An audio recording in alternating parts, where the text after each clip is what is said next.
AITA for going to my birthday dinner without my husband when he wasn't ready on time. Just the other day, I hit the big 4-0 milestone. We had this cozy corner reserved at a fancy restaurant, all set for 7 p.m. Knowing it's about a 20-minute jaunt from home, I aim to hit the road by 6:30 p.m., factoring in the usual traffic grind and a quick pit stop to scoop up dear old dad. You know the drill, nothing like a leisurely drive with a sprinkle of family time to kick off a special celebration. So, with the clock ticking closer to dinner hour, we geared up for a delightful evening ahead, eager to indulge in every moment and every morsel of the birthday bash. Just 30 minutes before our departure time, my hubby 43M got caught up tinkering with his car. By 6:30, as the kids and I gathered by the door, he was still knee-deep in grease and grime, unchanged and unshowered. Urging him to hustle, I reminded him of the ticking clock. Yet, as 6:50 rolled around, he remained in his work mode, untouched by the call of cleanliness and haste. With time slipping away and our plans hanging in the balance, I made the tough call to proceed without him. It wasn't an easy decision, but with the dinner hour looming and the kids eagerly anticipating our outing, waiting any longer seemed unfeasible.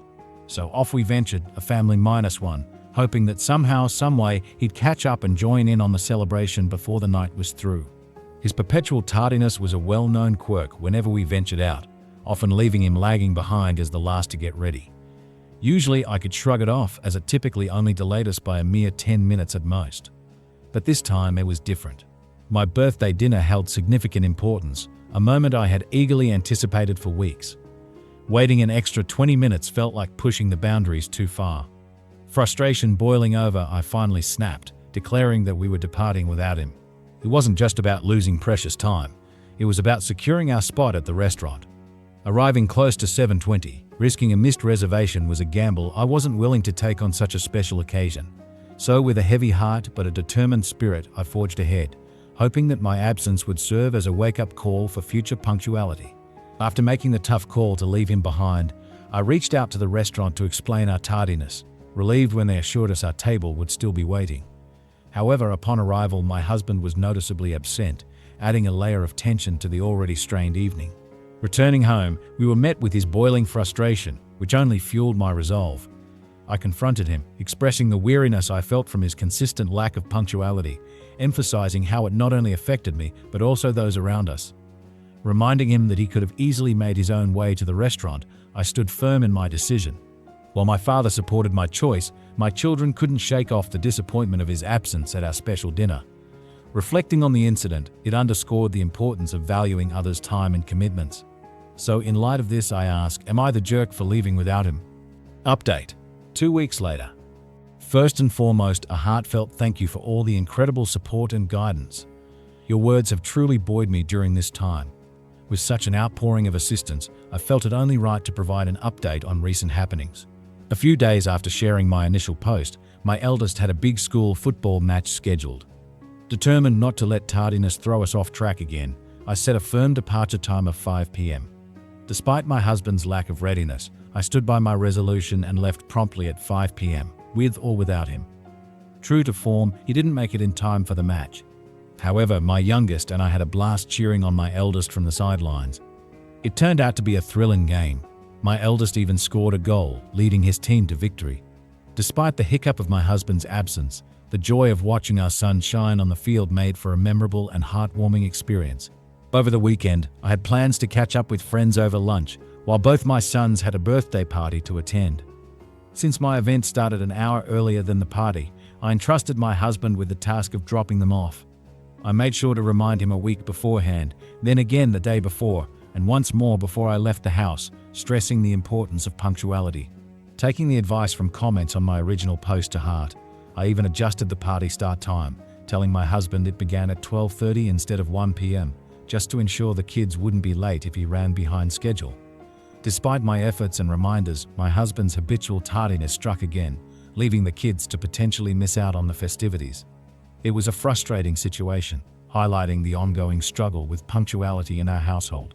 At 1:30, my phone lit up with a call from the birthday boy's dad, inquiring about my son's whereabouts for the party. Simultaneously, I noticed a missed call from my eldest. Panic stirred within as I discovered my husband had failed to take them. Frantically, I dialed his number repeatedly, only to be met with silence. Desperation mounting, I reached out to my eldest, whose tearful voice crackled through the line. He recounted how their dad had brushed off their plea for a ride, resorting to hurtful words instead. It was a heart-wrenching moment, knowing my kids were left stranded and humiliated. Abandoning my lunch plans, I rushed home to salvage what remained of the party for my sons. Arriving an hour late, I could see the disappointment etched on their faces.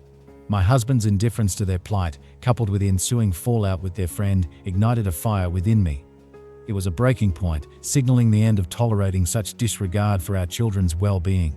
The insights shared in your comments have been incredibly enlightening, prompting me to reassess my marriage and my husband's behavior. Taking your advice to heart, I delved into the recommended literature and sought counsel from my dad on the next steps. Engaging in open dialogue with my children, I broached the sensitive topic of the potential separation between their father and me.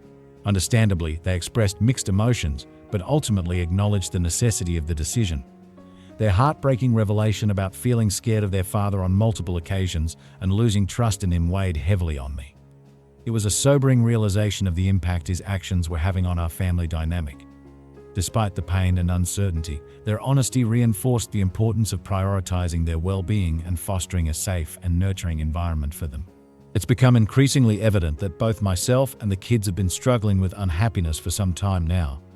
The habitual tardiness of my husband, coupled with other underlying issues in our relationship, has cast a harsh light on his treatment of our family.